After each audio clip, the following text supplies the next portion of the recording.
Assalamualaikum warahmatullahi wabarakatuh. Saya Galang Pratama Ramsi dengan NIM 240934700081 dari Universitas Negeri Malang, Fakultas Vokasi, Prodi Teknologi Rekayasa Pembangkit Energi. Di sini saya akan sedikit menjelaskan tentang korelasi.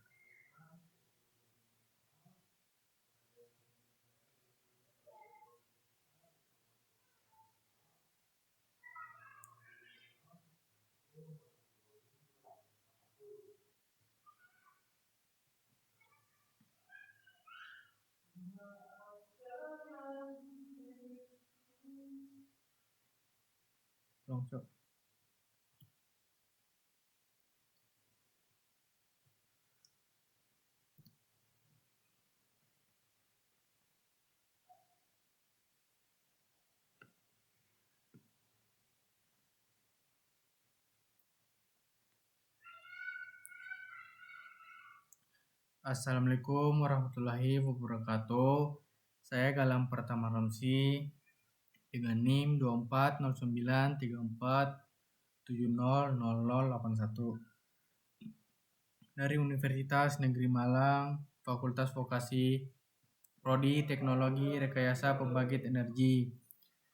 Di sini saya akan menjelaskan sedikit tentang korelasi. Nah, korelasi sendiri itu dalam statistik adalah ukuran yang menunjukkan sejauh mana dua variabel saling terkait secara linear.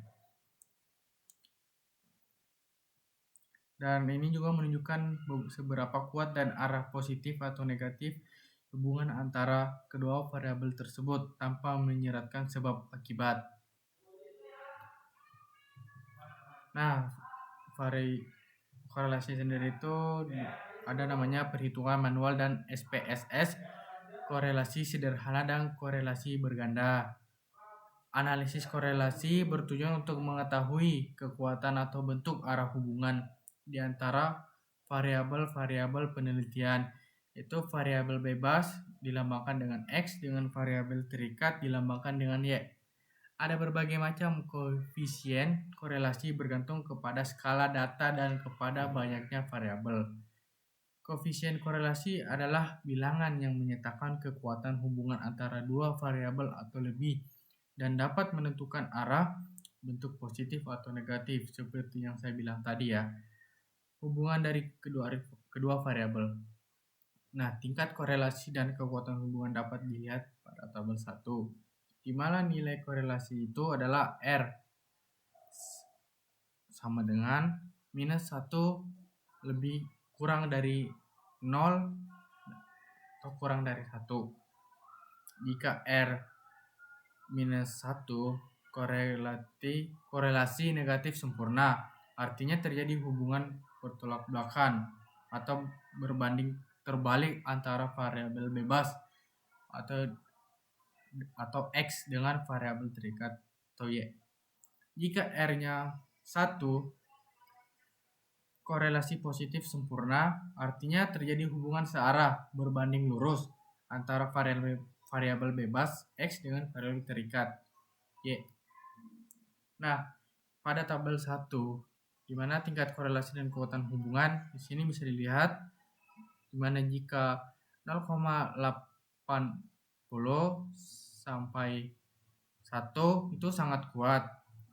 Dan jika 0,60 sampai 0,799 itu kuat. Dan jika 0,40 sampai 0,599 itu cukup.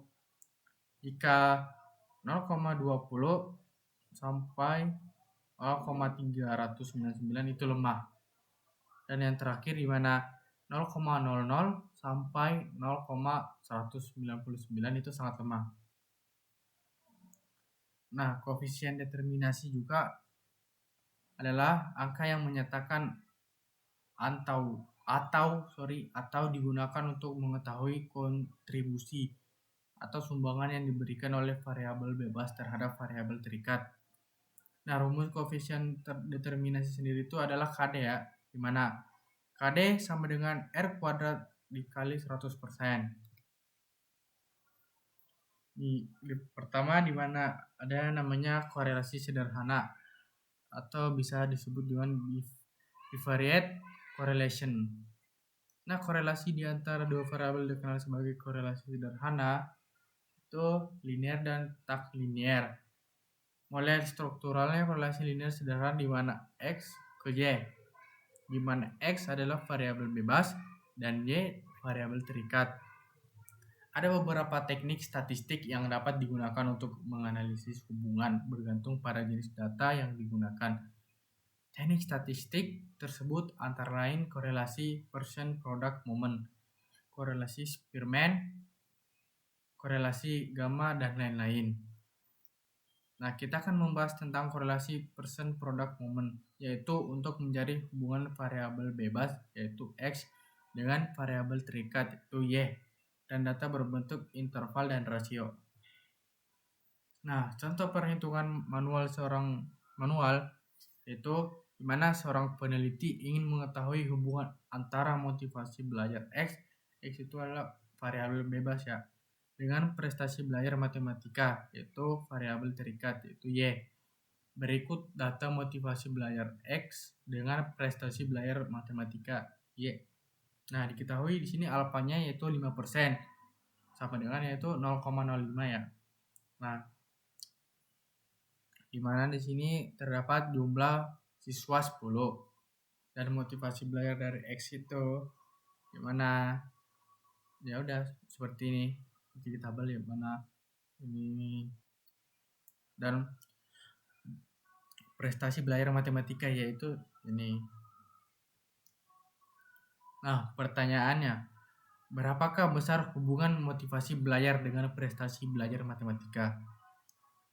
Dan kedua, berapakah besar sumbangan kontribusi motivasi belajar dengan prestasi belajar matematika? Dan ketiga, buktikan apakah ada hubungan yang signifikan motivasi belajar dengan prestasi belajar matematika. Nah, pertama kita membuat hipotesis dulu nih.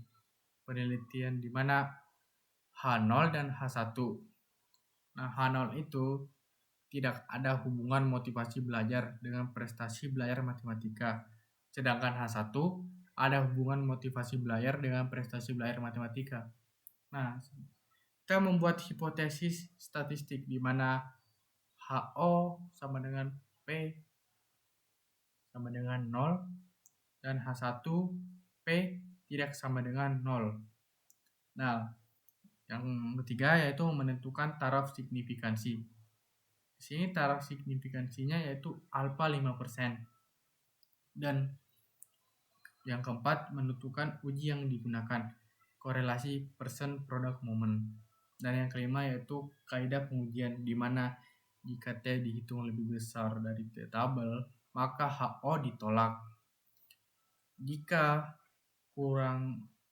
dikurangi T tabel lebih kecil, T hitung lebih kecil T tabel, maka H0 diterima.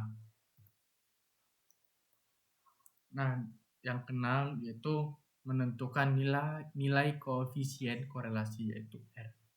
Nah, di sini kita membuat tabel penolong dulu di mana jumlah siswa itu 10 dan motivasi belajar yaitu X1, XI itu segini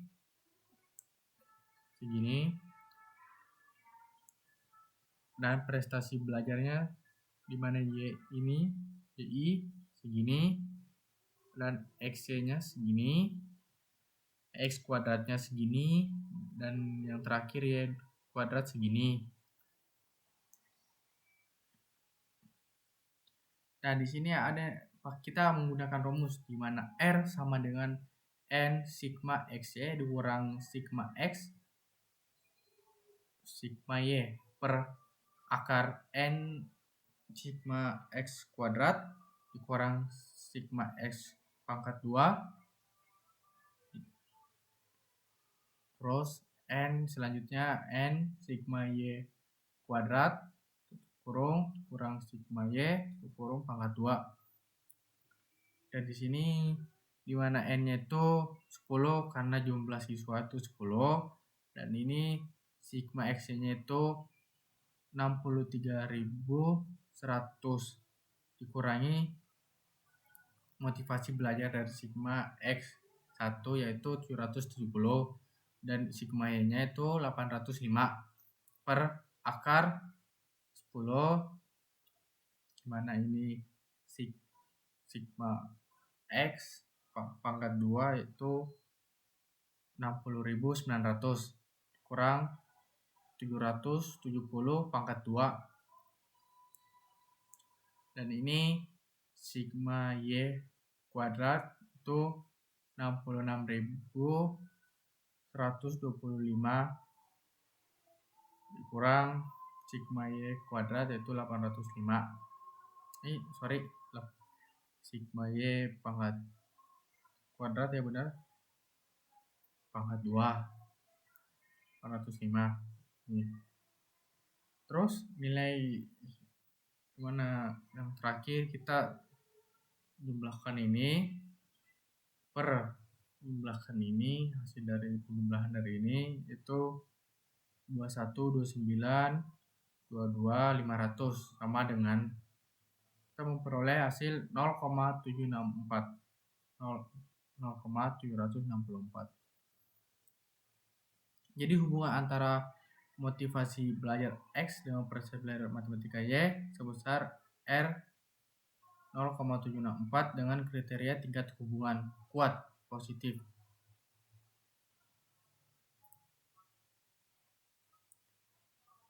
Ya, seperti itu. Nah, di sini untuk yang ketujuh itu mencari besarnya sumbangan kontribusi variabel X terhadap Y.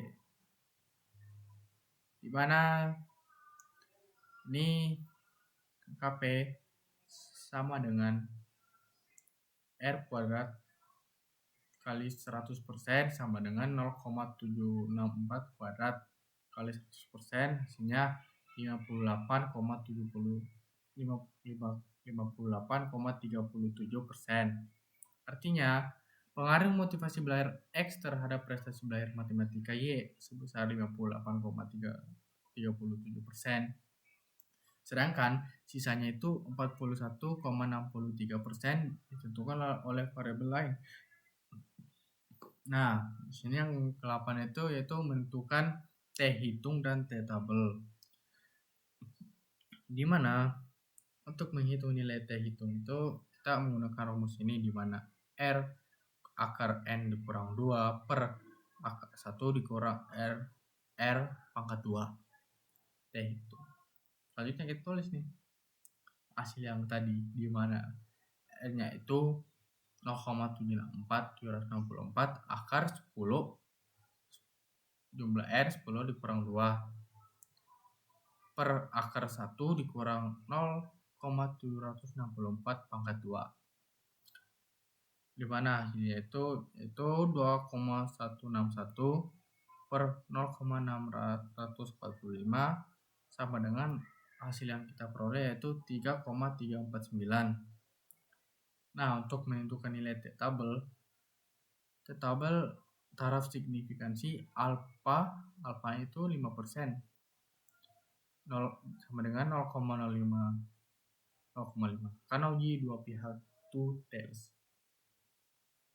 Maka nilai alfa 2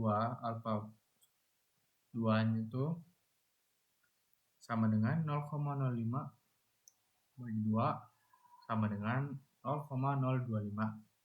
dB-nya itu N dikurang 2 berarti 10 dikurang 2 hasilnya 8, sehingga TA, dB-nya itu sama dengan T 0,025,8 sama dengan 2306. Jadi yang ke-9 yaitu menarik kesimpulan. Jadi kesimpulan di sini di mana T hitungnya itu sama dengan 3,349 sedang dan T tabel di mana 2,306 dan T hitung lebih besar dari T tabel. Maka H0 ditolak. Artinya ada hubungan motivasi belajar dengan prestasi belajar matematika. Sekian dari saya. Lebih dan kurangnya saya minta maaf. Assalamualaikum warahmatullahi wabarakatuh.